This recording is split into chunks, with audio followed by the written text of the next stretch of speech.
नमस्कार दोस्तों, स्वागत है आपका देश विदेश की ताजा खबरों की इस वीडियो में। दोस्तों, आज की मुख्य और ताजा खबरों के मुताबिक डाकघर बचत खाता न्यूनतम बैलेंस नहीं रखा तो खाते से कट जाएंगे 100 रुपए। जी हां, तो डाकघर के लिए अब न्यूनतम बैलेंस रखने की क्या शर्त रखी गई है, इसके बारे में आपको बताएंगे। साथ ही दोस्तों, कोरोना वैक्सीन को लेकर बड़ी खबर आ रही है। जी हां, सरकार ने राज्यों से कहा कोरोना वैक्सीन लगाने के लिए चुनावी प्रक्रिया का इस्तेमाल करें। जी हां, तो पूरी खबर विस्तार से बताएंगे कि राज्यों को सरकार की ओर से क्या कहा गया है। साथ ही दोस्तों, रिपब्लिक डे पर इस बार परेड में दिखेगी राम मंदिर की झांकी, राजपथ पर गरजेगा राफेल लड़ाकू विमान। जी हां, तो इस खबर के बारे में बताएंगे। साथ ही दोस्तों, नए साल से बदल जाएंगे चेक पेमेंट के नियम, जानिए क्या हुए हैं बदलाव। इसी के साथ दोस्तों, ईपीएफओ अंशधारकों के लिए भी एक बड़ी खबर आ रही है। जी हां, अब जमा करेगा एक मुश्त ब्याज, 6 करोड़ लोगों को होगा इसका फायदा। जी हां, तो किन लोगों को इसका फायदा होगा, इसके बारे में आपको पूरी डिटेल में इस खबर को बताएंगे। तो दोस्तों, आज इन्हीं सब खबरों के बारे में आपको विस्तार से बताएंगे। इसके अलावा भी कई अन्य बड़ी खबरें हैं जिसके बारे में इस वीडियो में जानेंगे। तो दोस्तों, वीडियो को अंत तक जरूर देखिएगा। वहीं दोस्तों, वीडियो के बारे में आपकी जो भी राय हो कमेंट करके जरूर बताइएगा। और दोस्तों, यदि आप भी हमारी मेहनत को सपोर्ट करना चाहते हैं तो इस वीडियो को लाइक और शेयर जरूर कीजिएगा। साथ ही दोस्तों, हमारे जाबाज कोरोना वीरों के लिए दिल से कमेंट में जय हिंद वंदे मातरम जरूर लिखिएगा।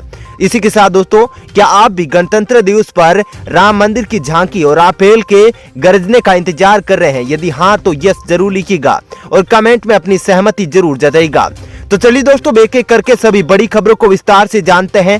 पहली खबर, डाकघर बचत खाता न्यूनतम बैलेंस नहीं रखा तो खाते से कट जाएंगे 100 रुपए। जी हाँ दोस्तों, अगर डाकघर में आपका बचत खाता है तो उसमें 500 रुपए का न्यूनतम बैलेंस रखना जरूरी हो गया है। ऐसा नहीं करने पर आपके खाते से मेंटेनेंस शुल्क के रूप में 100 रुपए कट जाएंगे। नया नियम 11 दिसंबर 2020 से प्रभावी हो गया है। इंडिया पोस्ट ने ट्वीट कर सभी खाताधारकों को इसकी सूचना दी है। इस नियम के बदलने का असर उन सभी लोगों पर पड़ेगा जिनका डाकघर में बचत खाता है। नया नियम के मुताबिक वित्त वर्ष के अंत तक खाते में 500 रुपए का न्यूनतम बैलेंस नहीं रखने पर वित्त वर्ष के आखिरी दिन खाते में 100 रुपए मेंटेनेंस शुल्क और जीएसटी काट लिया जाएगा। इसके बाद अगर खाते में बैलेंस शून्य हो जाता है तो उसे बंद कर दिया जाएगा। डाकघर में 500 रुपए में बचत खाता खुल जाता है। ध्यान रखने वाली बात यह है कि एक डाकघर में एक ही बचत खाता खुलवा सकते हैं। इस समय डाकघर में बचत खाते का सालाना ब्याज दर 4% है। चलिए दोस्तों, अब जानते हैं अगली खबर। गणतंत्र दिवस पर परेड में दिखेगी राम मंदिर की झांकी, राजपथ पर गरजेगा राफेल लड़ाकू विमान। जी हाँ दोस्तों, इस बार गणतंत्र दिवस समारोह में अयोध्या की झांकी भी नजर आ सकती है। इसमें राम मंदिर के मॉडल को भी प्रदर्शित किया जाएगा। वहीं रक्षा मंत्रालय विभिन्न प्रदेशों की झांकियों को जल्द मंजूरी देगा। सूत्रों के अनुसार उत्तर प्रदेश से अयोध्या की झांकी का प्रस्ताव किया गया है। उत्तर प्रदेश की सांस्कृतिक धरोहर अयोध्या थीम पर आधारित होगी। इस झांकी में अयोध्या में होने वाले दीपोत्सव को भी दर्शाया जाएगा। सूत्रों के मुताबिक झांकी के दौरान अयोध्या में होने वाले अनवरत रामलीला के मंचन का भी दृश्य होगा। इसके अलावा राफेल लड़ाकू विमान को भी परेड में शामिल किया जा सकता है। आपको बता दें कि इसी साल राफेल लड़ाकू विमान का 2 जत्था फ्रांस से भारत आ चुका है। चलिए दोस्तों, अब जानते हैं अगली खबर। सरकार ने राज्यों से कहा कोरोना वैक्सीन लगाने के लिए चुनावी प्रक्रिया का इस्तेमाल करें, सूत्रों का दावा। जी हां दोस्तों, भारत में 8 कोरोना वैक्सीन पर काम चल रहा है। अनुमान लगाया जा रहा है कि 2021 की शुरुआत में वैक्सीन तैयार हो जाएगी। वहीं कोरोना वैक्सीन पर केंद्रीय स्वास्थ्य मंत्रालय ने राज्यों को दिशा निर्देश जारी किए हैं। केंद्रीय स्वास्थ्य मंत्रालय ने कहा कि कोरोना वायरस टीकाकरण अभियान देश में चुनाव प्रक्रिया के समान होगा। सूत्रों के अनुसार लोकसभा चुनाव और विधानसभा चुनाव में तैयार की गई वोटर लिस्ट के आधार पर 50 वर्ष से अधिक उम्र वाले लोगों की पहचान की जाएगी। वहीं कोविन नाम के डिजिटल प्लेटफॉर्म के जरिए लाभार्थियों को ट्रैक किया जाएगा। इस प्लेटफॉर्म पर सभी जानकारी रियल टाइम में अपडेट की जाएगी। साथ ही वैक्सीनेशन साइट पर केवल उन्हीं लाभार्थियों का टीका लगाया जाएगा जो प्राथमिकता के आधार पर पहले ही रजिस्टर्ड हो चुके हैं। चलिए दोस्तों, अब जानते हैं अगली खबर। जानिए कहां बन रही है भारत की पहली mRNA वैक्सीन, जानिए किन कंपनियों ने बनाया ऐसा टीका। जी हां दोस्तों, पहली स्वदेशी mRNA तकनीक वाली वैक्सीन को drug controller general of India यानी DCGI ने एक साथ अब पहले और दूसरे चरण के ह्यूमन क्लिनिकल ट्रायल की अनुमति दे दी है। HGCO19 वैक्सीन को पुणे स्थित जेनोवा बायोफार्मास्यूटिकल्स बना रही है। कहा जा रहा है कि ये देश की पहली ऐसी वैक्सीन है जिसे इस तरह की मंजूरी मिली है। फाइजर और मॉडर्ना की वैक्सीन भी mRNA तकनीक से ही विकसित की गई है। मानव पर क्लिनिकल ट्रायल के बाद इसके असर के बारे में पता चलेगा। इस वैक्सीन को जिनेवा अमेरिकी कंपनी SDT बायोटेक कॉर्पोरेशन के साथ मिलकर बना रही है।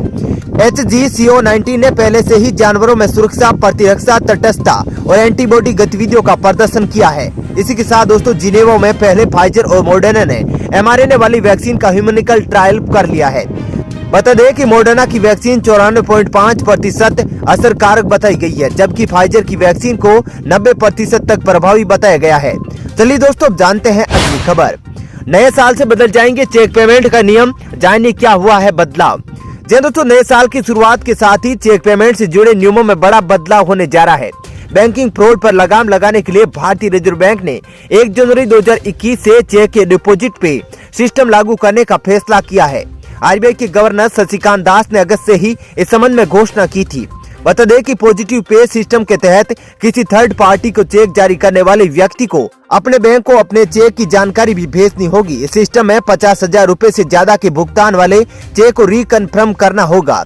इस सिस्टम के जरिए चेक के क्लियरेंस का भी कम समय लगेगा। चेक जारी करने वाले व्यक्ति को इलेक्ट्रॉनिक माध्यम से चेक की तारीख, लाभार्थी का नाम, प्राप्तकर्ता और पेमेंट की रकम के बारे में दोबारा जानकारी देनी होगी। चलिए दोस्तों अब जानते हैं अगली खबर। ईपीएफओ अंशधारकों के खातों में जमा करेगा एक मुफ्त ब्याज, 6 करोड़ लोगों को होगा फायदा। जी हां दोस्तों, कर्मचारी भविष्य निधि संगठन यानी ईपीएफओ वित्त वर्ष 2019-20 के लिए करीब 6 करोड़ अंशधारकों के कर्मचारी भविष्य निधि खातों में दिसंबर के अंत तक एक मुश्त 8.5% का ब्याज डालेगा। इससे पहले सितंबर में श्रम मंत्री संतोष गंगवार की अगुवाई में हुई न्यायियों की बैठक में ईपीएफओ ने ब्याज को 8.15% और 0.35% की 2 किस्तों में डालने का फैसला किया था। एक उच्च पदस्थ सूत्र ने कहा कि श्रम मंत्रालय ने वित्त मंत्रालय को 2019-20 के लिए ईपीएफ में एक बार 8.5% का ब्याज डालने का प्रस्ताव भेजा है।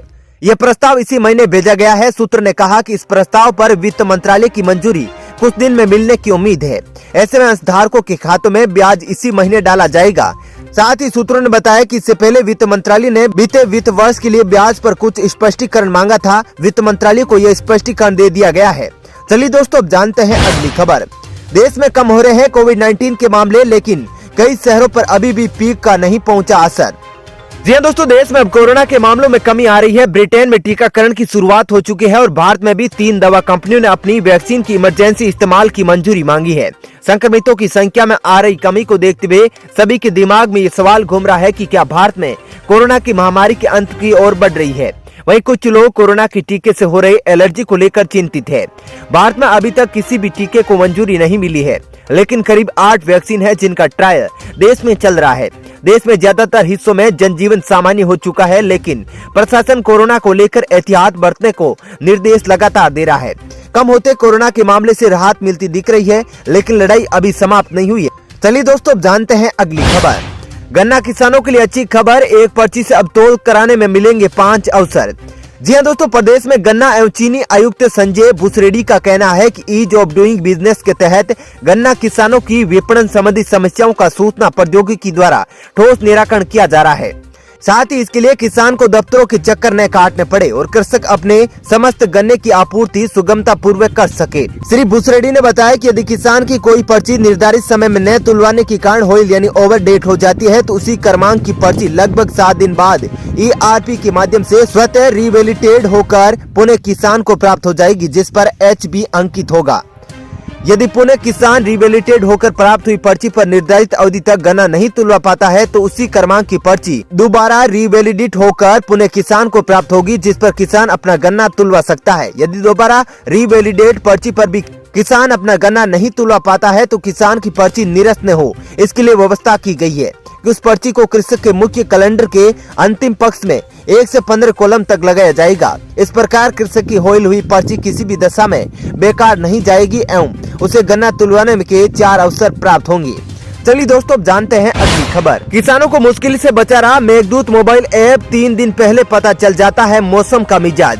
जी दोस्तों, बिहार सरकार द्वारा लगभग 1 वर्ष पूर्व लॉन्च मेघदूत योजना किसानों के लिए वरदान साबित हो रही है। किसानों को सबसे बड़ी परेशानी मौसम में एकाएक होने वाले बदलावों को लेकर होती है। तेजी से बदल रही मौसम की मिजाज के कारण सबसे ज्यादा नुकसान आज के किसानों को ही झेलना पड़ता है। मौसम की अनिश्चितता तथा असमय बारिश और ओलावृष्टि की मार से किसानों को बचाने के लिए राज्य सरकार ने मेघदूत योजना की शुरुआत की थी। इस योजना के पंचायत स्तर पर साकार होने के कारण किसानों को 3 दिनों पहले ही मौसम की सटीक जानकारी मिल जाती है। दोस्तों फिलहाल इस वीडियो में इतना ही। ऐसी ही खबरें देखते रहने के लिए आप हमारे चैनल को सब्सक्राइब जरूर कीजिएगा। साथ ही दोस्तों वीडियो के बारे में आपकी जो भी राय हो कमेंट करके जरूर बताइएगा। और दोस्तों यदि आप भी हमारी मेहनत को सपोर्ट करना चाहते हैं तो इस वीडियो को लाइक और शेयर जरूर कीजिएगा। धन्यवाद।